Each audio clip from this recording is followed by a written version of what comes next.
First, NFT BZL. How y'all feeling out there? All right, I hear some noise. My name's Jordan French, Grit Daily News, BlockTelegraph, VC NFT. First, though, NFT BZL, NFT BZL, whichever one you want to call it. Big round of applause for Moisha Manna, Michelle Abs, and the team are hard at work backstage. Albert Berdelens for the intro.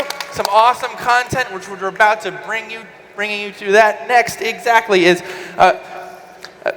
Scott Berger's with me. Addison Taylor Fine Jewelry. We're going to talk about diamonds. Thanks, Scott. I'll give you a seat right here next to your lovely wife, Marla Berger. So good to see you again. As always, you have a seat right here. George Lang, Peabody-award-winning journalist, unpack some wild stories for us here. And let's get started. I know we want to be nice and efficient.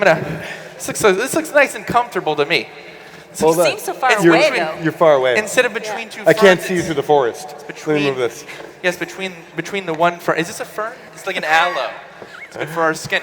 So, awesome. You know, George, this was a burning question in all our minds in the audience. You're the journalist. Shouldn't you be seated here?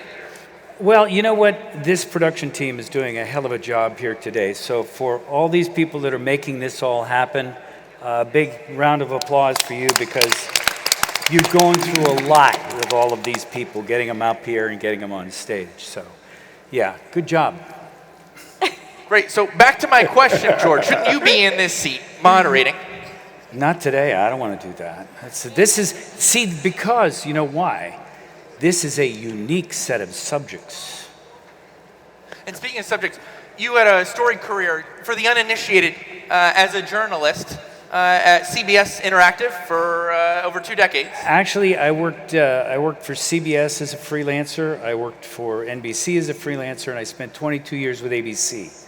And in that time, did a couple of fun things that kind of stick with you. I did the war in Rwanda, did a bunch of deep sea diving in the Pacific. You know, a lot of things that created a lot of memories. Super cool, and you know, journalists, they capture stories. Reporting is already interesting. I do a lot of it myself as a journalist, but yours have been particularly almost bizarre. In fact, you were nearly arrested in one of your incidences that bridges this conversation to some of the NFTs that you have here today.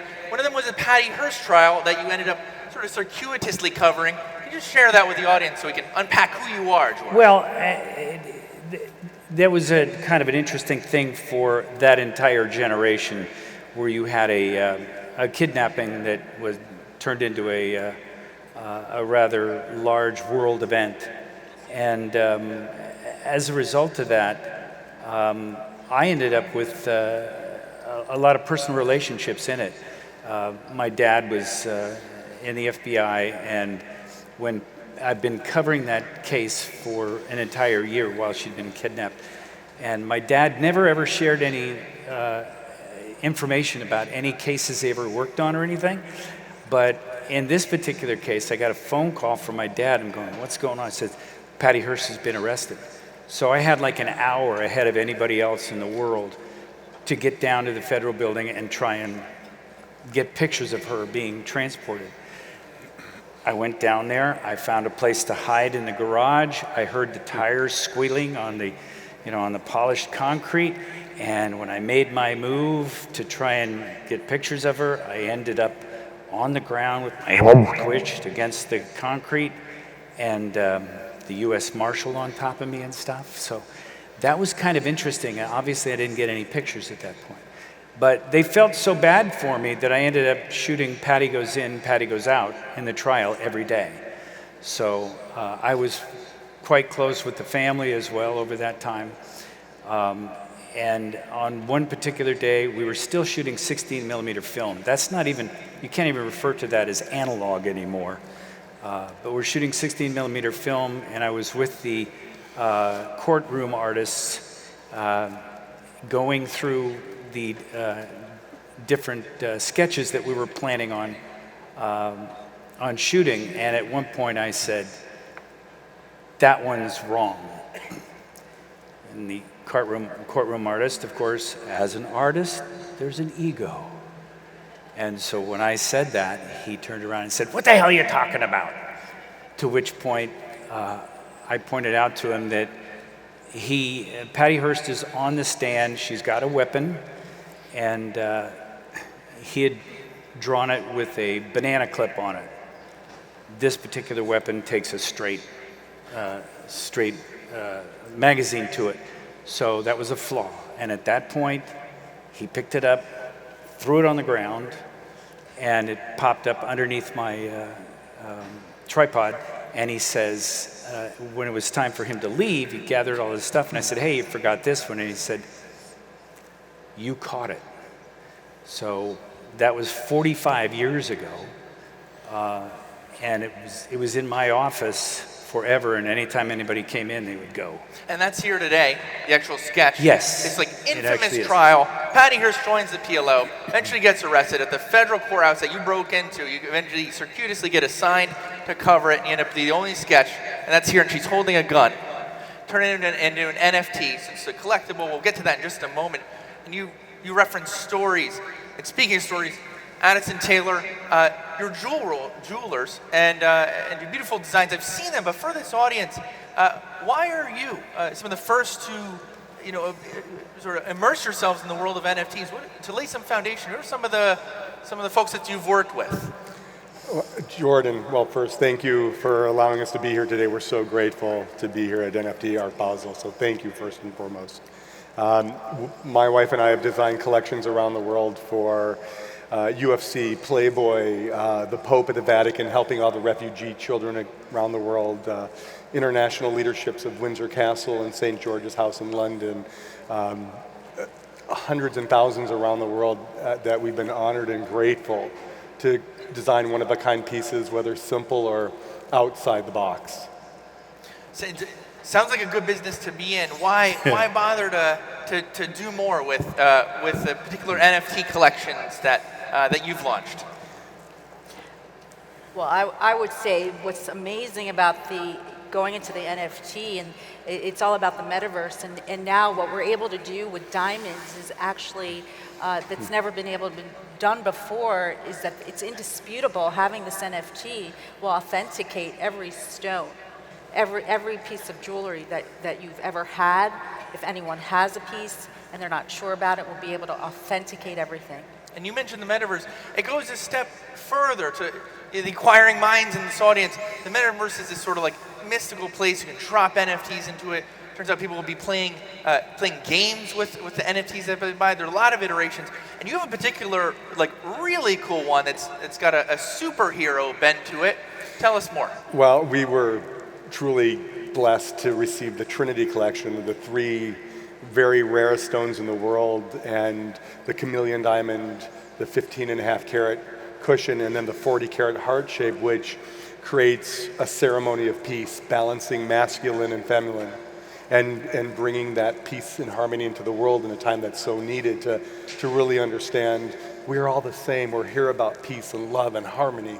Certainly, but who here, and we can see you vaguely and faintly, who here owns a diamond or has a relative that owns a diamond? I would imagine, just raise your hand, don't be shy. It's okay, okay, back, we can see you. Grab them quick. Yeah, even the folks working, we recognize you. So, it's a very accessible thing, but one thing that's unique, you said, speaking of the metaverse, you said there's also a film treatment, Scott, for this. This is incredible. We've been honored. So through this gift we were given with the Trinity collection, our producer said, this is a trilogy, this is a movie, this is a ceremony of peace, and already have done the treatment, sort of like a superhero Wonder Woman, but it's an actual true story, or we'll say fact and fictional. And it's... Yeah, and the person who really inspired all this was someone who introduced us to this NFT world, Bill Gladstone. So yeah, we're grateful for him connecting all of us. This NFT, and what's so amazing is that through the NFTs we'll also be able to give back to charity.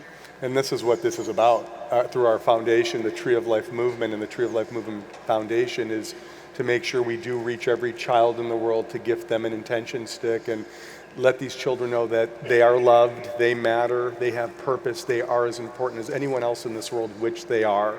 And it's our obligation, it's our duty to make sure that every child knows that they are believed in. Certainly, charity philanthropy is a big part of the NFT space. We'll set that aside. conversationally and just unpack this some more, because I want to get to George on some of the other, just tell us stories, George, about the crazy stuff you've done in your life. You mentioned earlier about, a deep sea, well, not deep sea, but a diving expedition that you went on. You have another artwork with you here that you also turned into an NFT, and that is the most famous ship from World War II, the USS The USS Arizona. Yes. Wow. And in regards to that as well, it's like why NFT? These are family. These are experiences. These are stories that are behind something that you can and many of us have artifacts at home, which is what I'm calling them. For me, they're photojournalistic in that sense as an artifact. And when I look at it, as far as why do it as an NFT, it's like this is, proof that this was the story behind it. This was the history behind it. And in the case of the USS Arizona, I was blessed enough to be able to be one of the first civilians to ever dive on the USS Arizona. Wow. And had dove on it 4 or 5 times since. But in this particular case, I was going down with what was called the United States Park Police Park Service Underwater Submerged Cultural Unit. That's a mouthful. And based in Arizona, a bunch of divers, archaeologists. Perhaps fittingly after the ship name, made no but sense despite to the me. desert location, yes. But I'd worked with them on a couple of projects in Bikini Atoll and Truck Lagoon, and what they were doing is 806 feet of ship has been cataloged via little charts that people were drawing on underwater, and the conditions were awful. Big current, couldn't see what was going on, which is why they sketched, because they could take sections and put them all together. And in completing that, and I'm telling you, that was quite a dive. Not a deep dive, but there was a lot of challenges in that. And you made a lot of camaraderie with a lot of the divers that were involved, and the folks who put this document together, which I have upstairs. But the point of that was that we were given that finished document as thanks for what we did in getting all this information together. And the part of it that made sense to me was I kept going, why are we doing this? And the reality was, if you go to the US Arizona now, the memorial, you'll see a scale version of what we did and what the ship looks like today. So you see the explosion parts come out, et cetera, et cetera. Yeah, such a cool use case for the blockchain, certainly. Right. During what are really historical artifacts, we established how many people had diamonds at home.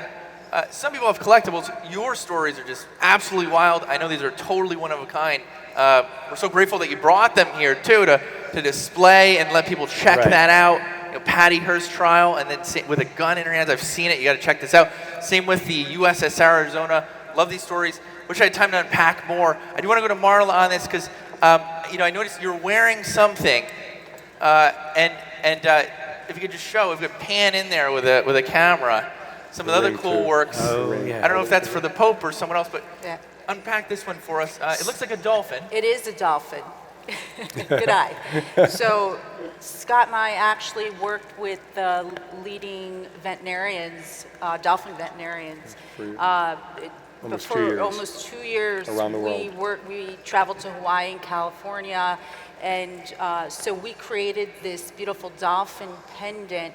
It is anatomically correct. We actually had to get the thumbs up from these veterinarians, so it wasn't just a creation. I mean, this took a lot of time, a lot of process, a lot of detail, and it's encrusted with 568-point diamonds. So it's roughly under 6 carats of diamonds, and in white gold, and signed by Scott because he actually designed the piece himself. So we actually are selling this here along with the NFT. It's such a cool, again, use case, very accessible subject. People know these, know what diamonds are, know what these collectibles are, but some of the things that you've unpacked to record, right? Record the sort of the ship's, log to as a document to attach that as an NFT. Same with the dolphin, right? The veterinaries kind of sign off. These are awesome use cases. my hope is that this audience can borrow and carry from that, and also not forget the philanthropic element that you bring. Absolute national treasures, though, on stage here. Awesome work that you relayed earlier. George Lang, Peabody-award-winning journalist. I'm Jordan French, Grit Daily. That's all the time that we have. A big round of applause for George, Marla, Scott Berger, Addison Taylor. Check out the concourse above. There's some awesome exhibitions up there. These are 2 of them. Jordan French, again, enjoy the rest of your NFT Basel. Until next time.